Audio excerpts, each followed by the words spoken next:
I run a private campground. My family has owned it for generations now. It's about 300 acres, most of that shaded by forest, and the rest is an open field. We host events like dog clubs, music festivals, etc. We also got open camping weekends throughout the year, and in the height of the summer, we're open full-time for general camping. A lot of people take advantage of that. It's a cheap and pleasant vacation. Hammocks get erected in the trees, grills get unloaded from the backs of trucks. There's some pretty elaborate setups from the people that come back year after year. The return campers are smart. They know what they're doing. Everyone knows their job when they roll in. They unload as a group, tents start to go up, community areas and kitchens go in the same place year after year.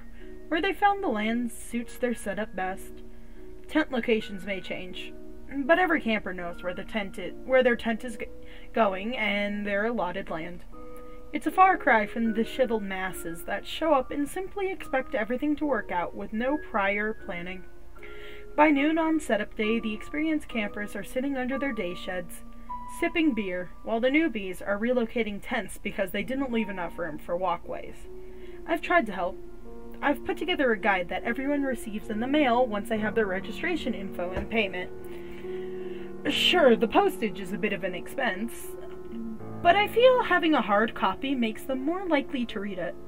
Not having to fill out as much paperwork with the police is worth the money. I've titled the brochure, How to Survive Your Camping Experience. I wish people would take that name more seriously. The first page is full of practical advice, stuff like, number 1, have a sturdy, waterproof container that holds a spare change of clothes and a blanket. This will ensure you have something warm and dry if your tent floods. Number 2, place solar lights near your tent stakes. This will keep people from tripping over them or the ropes at night. Number 3, if the ground is too soft from heavy rain, reinforce the tent stakes by either weighing them down or by using longer stakes. They can get pulled out of the ground by a strong wind otherwise. Number 4, when planning your camp, allocate 3 extra feet per tent. This leaves room for ropes and stakes. The second page is advice more specific to the area. This campsite has been in the family for generations after all, and a parcel of land obtains a sort of significance when it's been passed down from heir to heir. It is an old place in the world, perhaps not an ancient place, but old enough to have attracted the attention of those things that prefer old places to make their homes. We will have to sell the campsite before it becomes an ancient place, as it will be unstable at that point. But there are still many generations to go before that happens. This is the part the new campers don't take seriously. They think it's a prank, some little joke of the reclusive camp manager who perhaps doesn't spend as much time around other people. The experienced campers try to tell them otherwise, but they don't always listen. I feel my rules aren't onerous. Here's a sampling. Number 1, if you hear something trying to enter your tent at night, sit up and say in a clear, calm voice that you are not receiving visitors, but it is welcome to visit in the morning. If a stranger appears the next day asking for entrance to your camp, invite them in and give them food and drink. This will give you good luck for the rest of your stay. Number 2, fairy rings are generally benign. If there are the remains of a small animal inside the ring, however, inform camp management immediately. Number 3, don't follow the lights. I can't believe I even have to say this one. Don't follow the lights. Number 4, if you see a group of people dancing in a circle around a fire, you may join them. If they welcome you in, dance with them until the music ends. Do not look at the musicians. If they do not welcome you, but instead stop and stare, back away slowly and then leave. If they follow you, you can try to run, but it is already too late. Pray that death comes swiftly. I confess it's a haphazard list, but there's a lot of vicious things out there, and they all function in slightly different ways. I do some things as a part of camp management in an effort to minimize danger to my campers. We set out traps for the creatures stupid enough to fall into them, so that they can be dispatched by my uncle and his 2 sons. We're closed during Pentecost on Midsummer Day, and other significant times of the year. But we can't do everything. We can't save people from themselves. Every morning I circle the camp on a 4-wheeler. My staff does the same a couple of times a day. We look for any new developments on the land. A tree that needs to be pulled down, for example. And campers know they can hail any one of us if they need something. I leave directly after I finish my breakfast and a cup of coffee. My house is on the campsite, so it's especially easy for me to take the morning shift. There's never many people awake, so it was especially noticeable when I saw a man approaching me ahead, walking down the middle of the road. He looked unremarkable. They always do. But he walked slowly and deliberately. His head was bowed so that it was difficult to see his face, and he carried before him in both hands a human skull. I pulled the 4-wheeler over and waited, my stomach twisting with fear. Rule number 12. If you are approached by a man offering you a drink from a cup made out of a human skull, accept.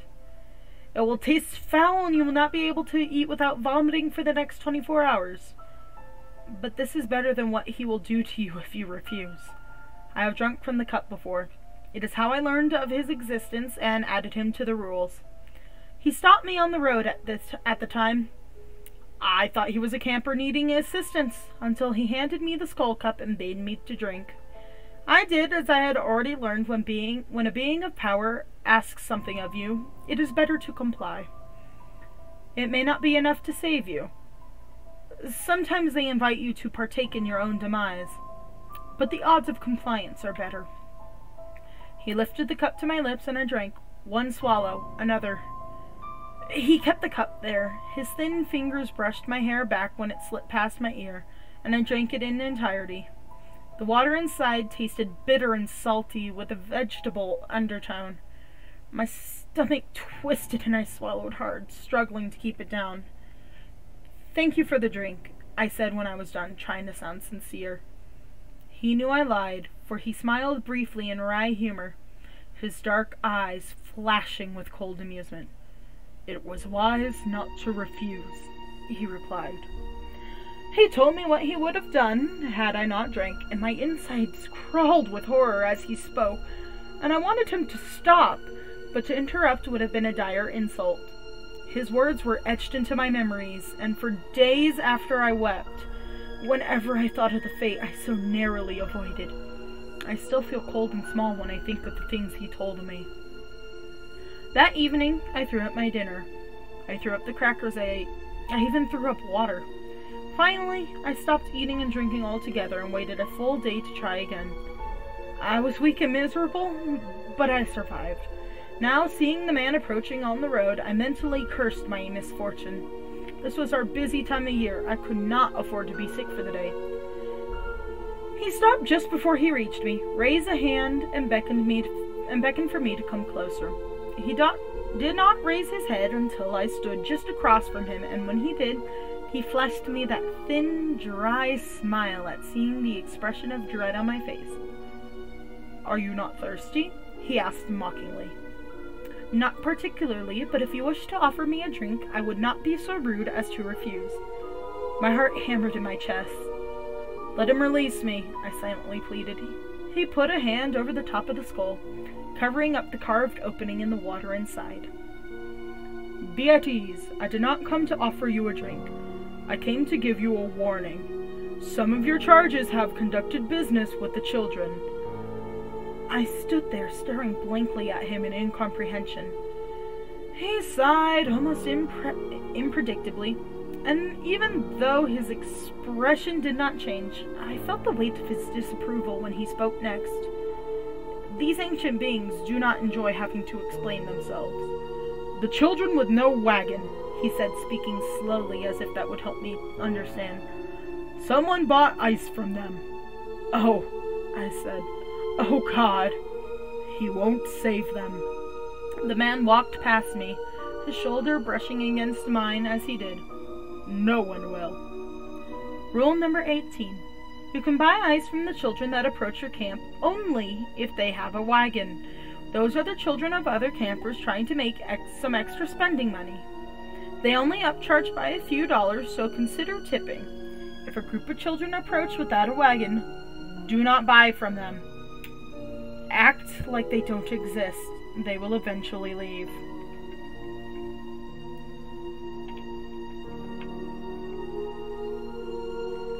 It wasn't until he was almost out of sight that I realized I didn't have any idea which campsite had purchased the ice, and there were a lot of people here right now. I did the dumb thing. I jumped on the four-wheeler, turned it around, and went after him. I pulled up along the side of the road, a respectful distance away, and called out to him, "Hey, what campsite was it?"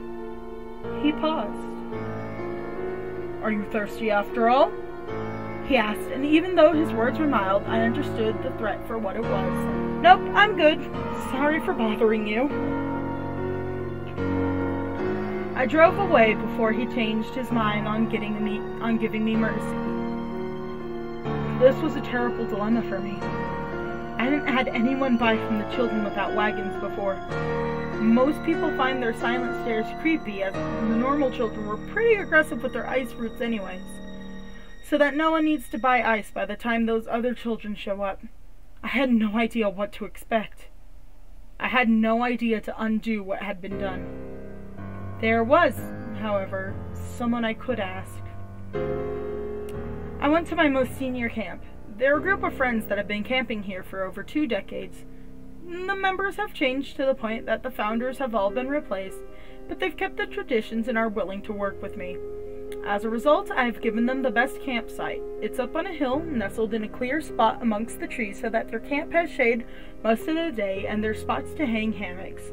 A gas line runs up the hill, so I have to keep part of it free of trees, which funnels the breeze straight into their camp. It's noticeably cooler there than the rest of the site. It's also the most dangerous. I heard their shouting before I arrived. I slowed, cutting the noise of the engine down enough that I could make out the words. I needn't have bothered. It was nothing but cursing. I couldn't tell if it was an inter-camp dispute, doubtful, they kept the drama to a minimum, or if they were angry at another group. Plausible, they had a couple of feuds going on with the younger camps. Or if it was something else. Bracing myself, I hopped off the vehicle and walked past the line of tents that marked their boundary. There were 5 people in the common area, clustered around beer kegs. They had a cooler that was outfitted with 4 taps, and they ran lines through a steel plate that was packed with ice, providing access with chilled beer from the tap at any time. The kegs were all homebrew. Right now, they had 4 taps open and dark liquid was spilling out onto the ground. There was an odd smell in the air that turned my stomach. Like a butcher's shop, I thought, finally placing the smell. Is that blood? I ventured, walking closer. Yes! The woman that did the brewing kicked one of the kegs. All of them are blood. I told them I've come to talk to the thing in the dark. I had a question, I said, and I could also ask about the kegs while I was at it. Sure, she jerked her head back at their camp, where the trees were crowded in close enough so that their shadows overlapped and the forest floor was notably darker under the lattice of their branches. We haven't seen the solars go out all week, though, so maybe it's not home. Rule number 10. Keep track of what time the charge on the solar lights typically runs out. If the solar lights go out before then, do not leave your tent until sunup. Do not open the tent, not even to look. Stay in your tent, try to sleep, and wait for daybreak. I crept into the forest, wincing at some of the branches that cracked under my feet. Some of the creatures in the campsite were less malevolent than others, so as long as they were respected, they wouldn't kill you or even seriously harm you. I've spoken to the creature in the dark only once before, when I thought to put the senior camp near its lair. I asked if their proximity would disturb it. It replied that they would not, but nor would it hesitate to take any of them if they were out in the open when it passed by. I don't know what happens to the people it takes. Their bodies are never found.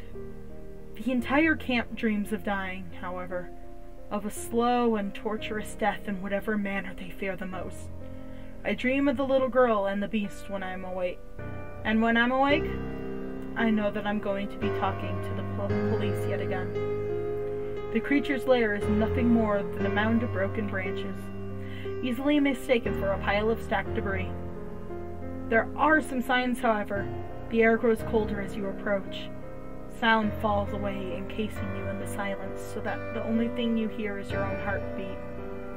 Mine was growing steadily faster as I drew nearer, and it felt like the darkness in between the piled branches was reaching out, gathering up all the light and dragging it to its doom. Flowers littered the forest floor, in white, the white, parasitic ones with bowed heads, feeding on the tree roots running below the barren soil. "Excuse me," I whispered, my voice cracking. I coughed a couple times and tried again. "Sorry to bother you, but I have a question." A long silence.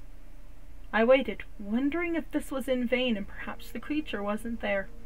Then it spoke, and its words were rough like stones falling against each other, and I winced in pain, for it felt like my head was between those stones and my skull would crack under their weight. It asked me what I wished to know. I told it about the children, that someone had bought ice for them, and also about the kegs as an afterthought. "The children are displeased by their lack of prey," it replied finally, and I pressed my fingers against the bones near my ear as if it could help release the pressure. They rejoice at finally being given an opportunity. To do what? The pile of branches shifted. The earth shifted, and I stumbled, realizing in sudden terror that the small lump of debris was not nearly enough to contain the creature inside, and it was far larger, and perhaps far more terrible than I imagined. Its shrug had nearly thrown me off the ground.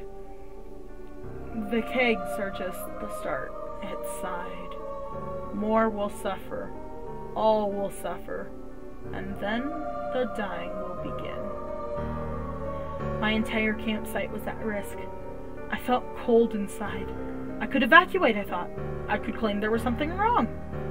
A gas line rupture, a disease outbreak. There was some options available that would explain why I was throwing everyone out. But then what about my livelihood? Would people return? I'm a little ashamed that greed factored into my choices. But this campsite has been in my family for generations, and I wasn't going to ruin it all now. "Eliminate the one that started it." The ground buckled violently, and I was thrown to my hands and knees. "Everything else will unravel." I stumbled to my feet, thanking it profusely. I gibbered my apologies for disturbing it, and my gratitude for its advice. Then I fled, fighting the urge to look back the entire time. "Eliminate the one that started it." Those words rattled around in my head as I went from campsite to campsite, asking if they bought ice from the children today.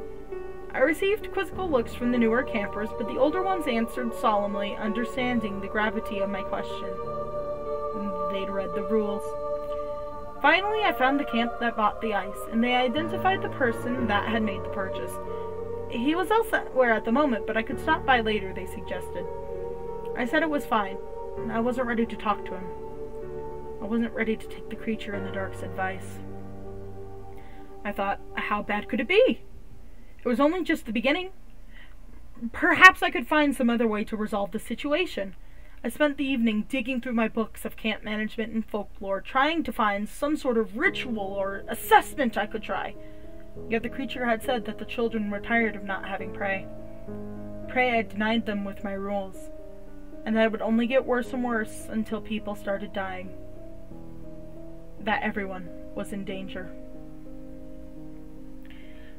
Night fell, and I reluctantly abandoned my efforts until morning.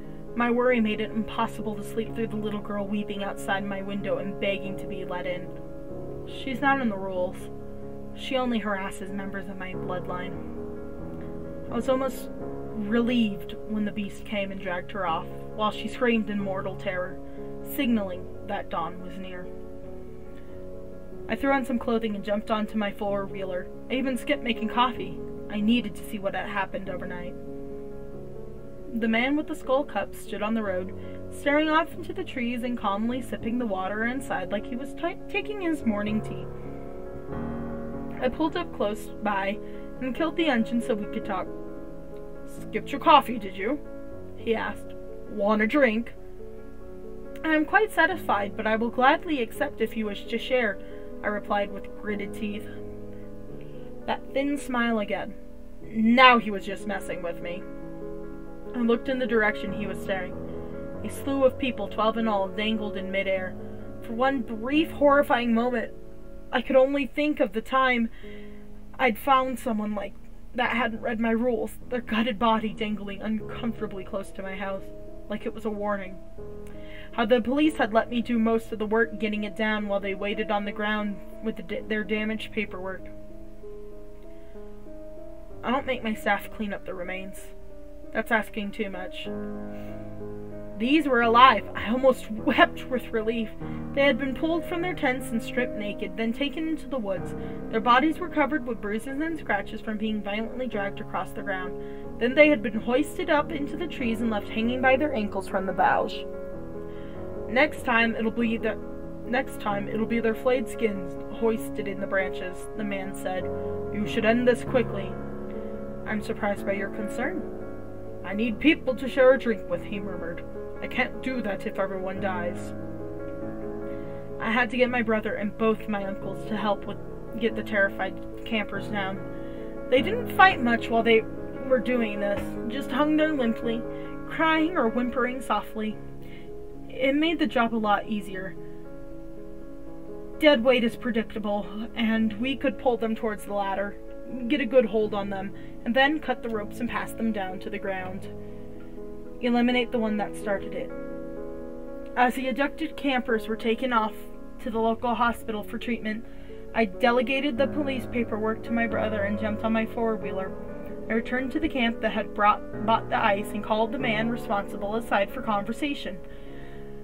I asked him if he bought ice from some creepy children with no wagon, and he said he had. I asked why he had broken the rules of how to survive camping. It was rule number 18. Hadn't he read it? "Oh," he said bleakly. "That one. Well, there are a lot of rules."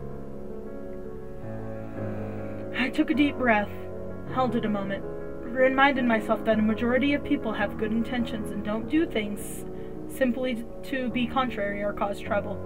That is my responsibility, as both camp manager and a decent human being, to be understanding and help people, because we have a common goal. I want them to have a safe and fun camping experience, so they come back and they want to have safe. This man didn't ignore my rules simply out of spite.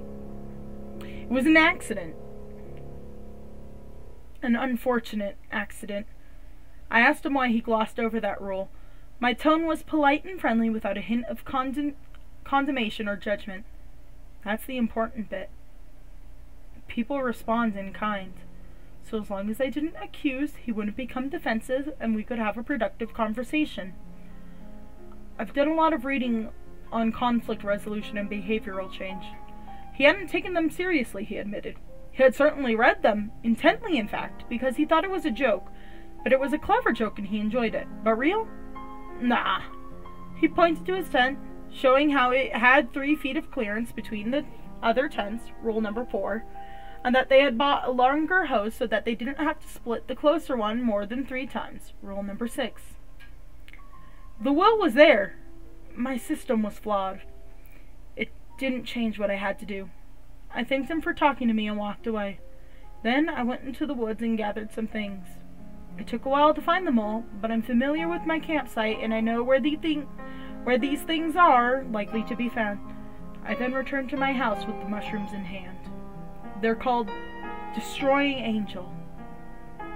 I crushed it and took the resulting juice, careful not to touch it with my bare hands, back to his camp. I poured it into his reusable water bottle, swirled it around to coat the sides, and then left it to dry.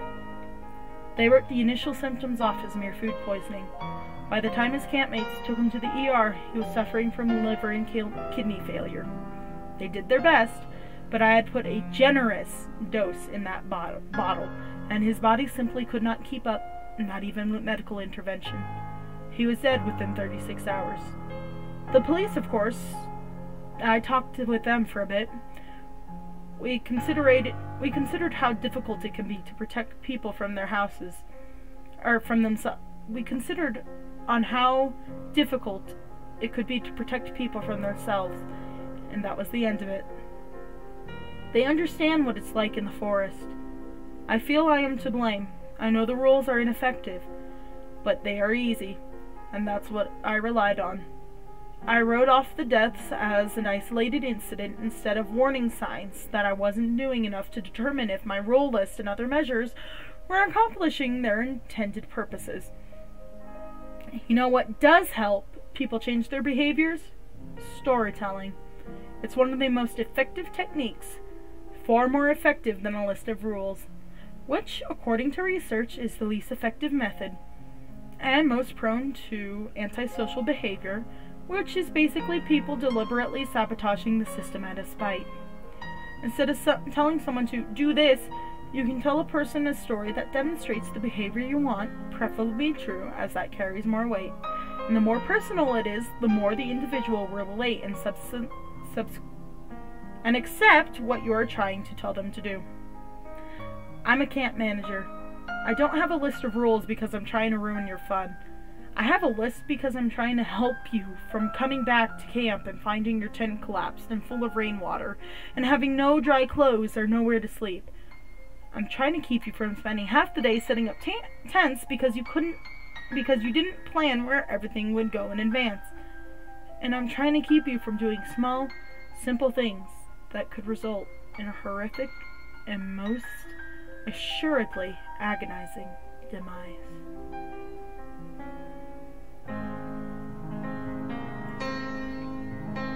Thank you all for staying tuned to this new series. This was How to Survive Camping, the introduction. I will be continuing this series for the next couple of weeks. Let me know in the comments below if you want to hear more of this series, or if you have any other series from r/no sleep you would like me to read. While you're at it, please hit the subscribe button and notification bell so you can get notifications every time I upload a new video. Thank you for all tuning in to this episode. Have a wonderful day, and stay tuned.